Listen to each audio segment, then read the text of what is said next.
right. Good morning. On my way to one of my sites. I had a few thoughts have been hitting me.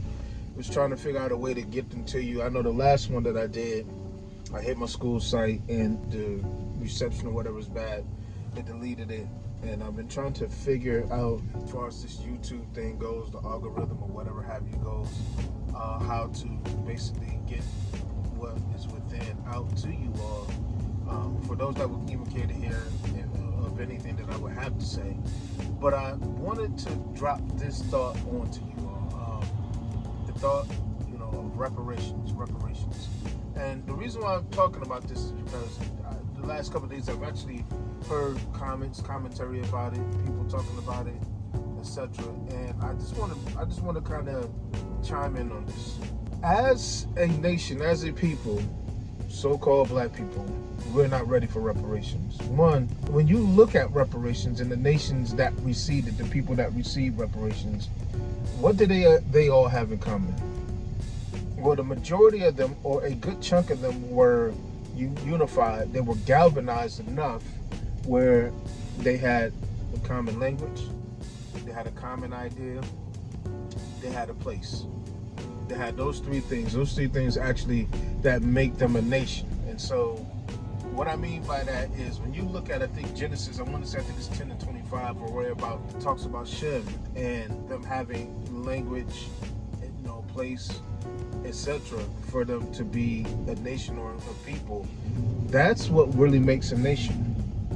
When you look at us as so-called black people, African American, Negro, whatever they want to call us, we don't have any of that. We have the language that was given to us. We have, we're scattered abroad throughout, wherever we're scattered at. Not to mention, as far as ideas, we adopt everybody's ideas except the ideas that were given to us according to the scriptures. And so, as it comes, or as it pertains to being a nation, that's something that we are not organized enough yet to have that. And I know that when I talk like this, a lot of people assume the worst, that I'm talking supremacy, that I'm talking hate, and all this other stuff, and that is far from the case. When you look at other nations receive reparation, according to Psalms 83, conspired to not make the name Israel anymore, or to take the name Israel, write the name Israel off the map. This is why they did this, because according to my understanding of the UN rules, if a nation is caused harm, being destroyed, etc., they are to receive some kind of compensation, some kind of reparations. In other words, what did Japan have that we don't have as so-called black people, that when they got blew up, when Hiroshima and Nagasaki, even though Japan flew all the way over here to Hawaii and picked this fight, then after that they got dealt with, and now the same country that they picked the fight with, and I know there's probably more to it than what I'm just simplifying it or whatever, because this is according to my understanding, but I'm trying to establish a principle here. Japan flies all the way over here, picks a fight, gets in the fight, next thing you know, they get blew up, totally decimated, two cities. Not the whole country, but just two cities. What happened? The same country that blew them up was the same country that helped them rebuild. Gave them reparations. What? Bro, what are you talking about, man? Gave them even military might, monies, etc. You look at the small hats. They go through what they go through for by the hands of Germany. And not only is Germany required to give reparations, but you even see the United States giving billions of dollars to a nation that they had nothing to do with their destruction. What did he say? Or their quote-unquote destruction at the time. What did they have? They had language, ideas, and they obviously had a place to go. All those places, all those countries that receive reparations with that's what I meant to go with. when you look at the history in the past, the ancestors, when it was time for them to move on, when it was time for them to leave Egypt, what did they have in common?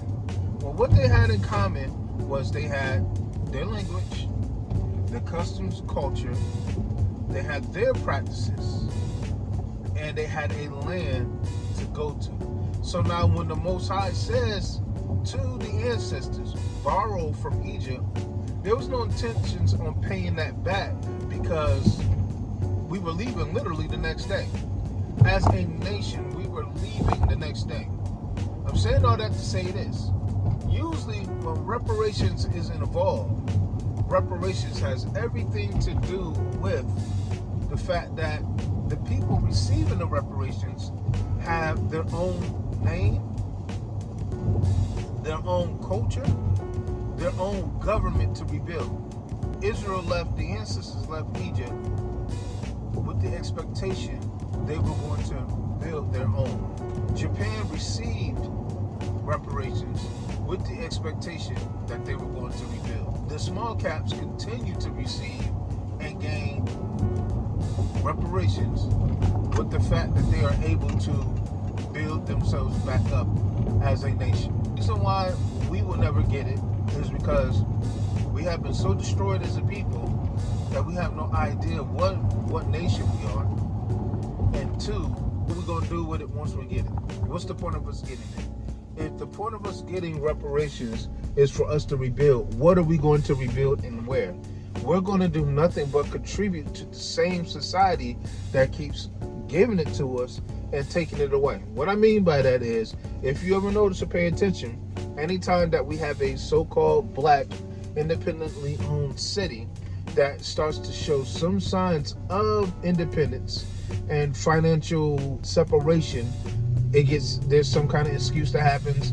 Some random woman of another nation gets assaulted, we'll say, and next thing you know, there's rioting, there's looting, there's lynchings and everything else that happens to us, and that all gets swept in the rug, all in the name of, well, you guys did this and you guys did that, and because you guys did this and you guys did that, this gives us ground to come in and destroy your cities that you built up, to destroy your businesses that you built up. So when you talk about reparations, not even something that we should talk about, hope for, desire, because one, we don't even have a commonality as far as our language, our culture, and a place to go to rebuild. So until we get any of those three things, I would at least say a place to go to rebuild. Until we get that, there's no point of talking reparations. There's no point of desiring reparations. There is no point of wanting reparations, because the only thing we're going to do is we're going to reinvest it back into the same government that caused us the harm anyway. They're already getting our money. They're already getting our business. They already got our commitment. They already got our lives. They already got our hearts. They already got our minds. What is the point of, why do they need to give us reparations? We're like listen, I'm going to be transparent here because I was kind of loose back in the day, for lack of a better term. But we're like the woman who desires the love from the man, but she's already given him everything that a wife gives him. If a woman is going to give me everything that he desires without the commitment, what is it that I have to, why do I have to commit to marriage? Why do I have to commit to anything concerning you when you've already given me everything that a wife would give a husband without the commitment? If that be the case, that you've already given me everything that a wife will give a husband without the commitment, why do I need to go any further? Why do I need more skin in the game? Why do I need to do anything else? And so that's, in a sense, where those who have mistreated us, those who have oppressed us, those who have basically destroyed and left us destitute as a people and exploited us, that's where they're at. What is the need to apologize? The stuff that I even did to you hundreds of years ago is still working on you today. we still not loving each other. We still are not galvanizing under ideas. We still don't trust each other like we should. We still don't honor each other like we should. We still don't want to work with or build with one another like we should. We are not in position to do any of that. So to get reparations, only thing that we want to do with reparations is invest it back into the same system that oppresses us. So what? We all hit the lotto. We all hit the lotto. Everybody's going to be at Walmart. Everybody's going to be at Target. Everybody's going to be at the mall. Everybody's going to be on Amazon. Everybody's going to do whatever it is that they've been doing. Maybe there might be an exception of a few, but for the most part, everybody's going to be doing what they've been doing in order to keep investing in the same system that we are called to come out of. We're not ready for reparations. The nations that received reparations, they had a culture to invest in. They had a land to invest in. They had a community to invest in. Japan already had its own land. Israel was on its way to Canaan, which is why they were told to borrow. Small caps who were given the land in Palestine or whatever in order for them to move to that land. So it wasn't like they were going to stay in Germany and receive all the reparations they continuously get, not only from Germany, but from everybody else, including the United States, who had nothing to do with the condition. That's why we're not going to get reparations.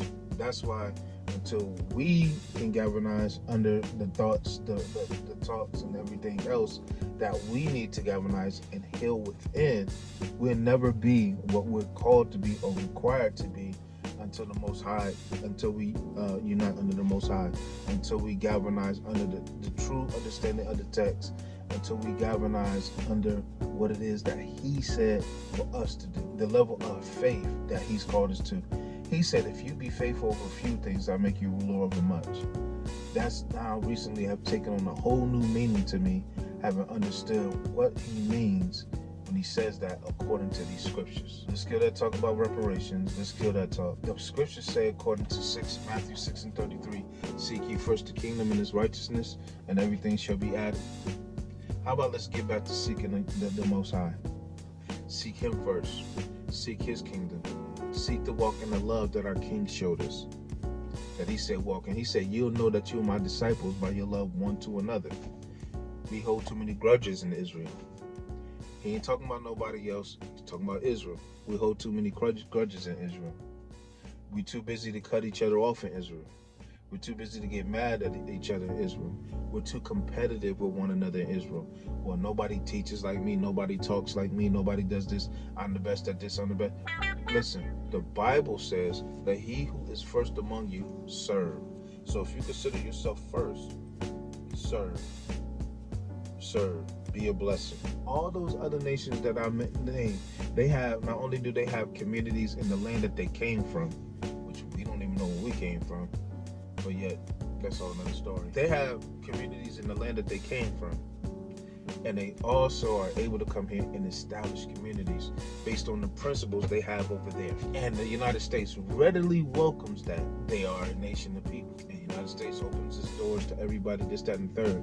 We're the only people that have been brought over here without a sense of community, without a sense of culture, or we had it, but it was stripped from us on purpose. That's Psalms 83. We have no place to go back to. Everybody. You have little Russia, little China, little Poland.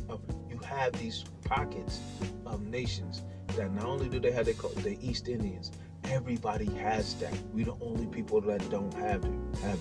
So everybody can get a form of reparation for war crimes and everything but us. We're not in position. Even those that do have it, they're too individualized or feel like they got too much to lose to even invest in empowering the community. Even becoming like a silent donor or something to that effect of an idea that they believe in that benefits us as a people. We won't do it. If we were to leave this land, where exactly do we go? The Japanese, they know they can go back to Japan. You have the small caps, they know they can go back to the place that they hijacked. Now, people from China know they can go back to China. People from Italy know they can. Where do we go? We've even been told by even those who are from Africa that told us we're not African. Not like them. We're American, but we're not African.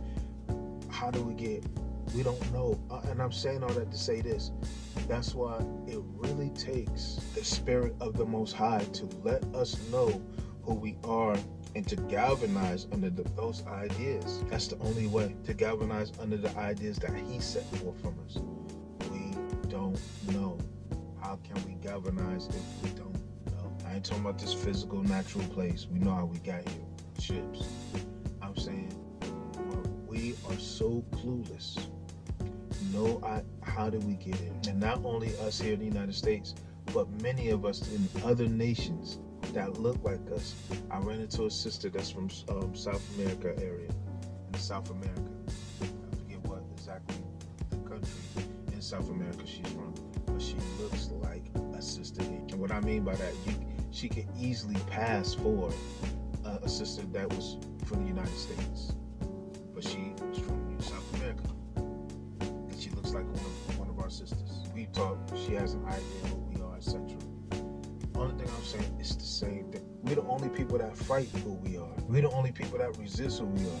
They don't even have to fight us on the idea of us being Israel, because we fight each other. You may have one or two people that kind of keep the fire going, like a Vocab Malone or somebody like that. But I'm talking, we the main ones that fight who we are. That when we come to talking about, yo, we the people of the book, yo, this, that, and the third, what happens?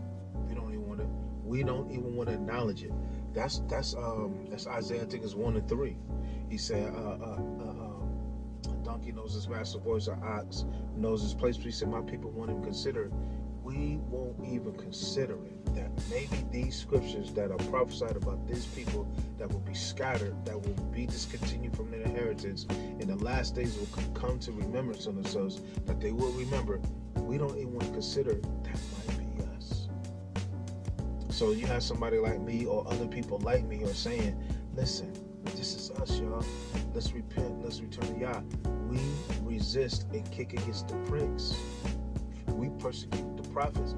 Listen, you want to know who the real prophets are? The real prophets are those that are telling you the truth of the scriptures, and everybody fights them. Real prophets get fought. I ain't talking about this little stuff when somebody says something about your character and all this, that, and the third, and you got your feelings hurt. I ain't talking about that. I'm talking about real prophets come with thus say it, what this book say, and people fight it. They fight it, wholeheartedly fight it. And it don't even be the people of other nations. It be my own people. But that tie into the conditioning, and that tie into why we're not ready for reparations. But yet we'll believe anybody who come and talk about it and act like they want to do it. Like we put our stock in certain people, politicians and all these other people that are sold out, believing that they're coming with a remedy, or just because they step to this level of authority and stuff like that represents us. No, they're not there to represent us. They're there to put the binky in our mouth. They're there to pacify us.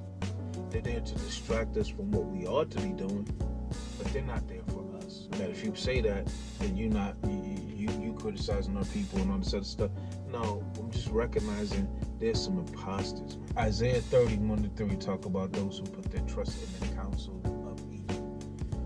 I'm not going to put my trust in the counsel of those who oppress us. Egypt has oppressed the ancestors. That spirit still follows us. That is the strong man. They oppress us. If they oppress us, why would I put my trust in them? I refuse.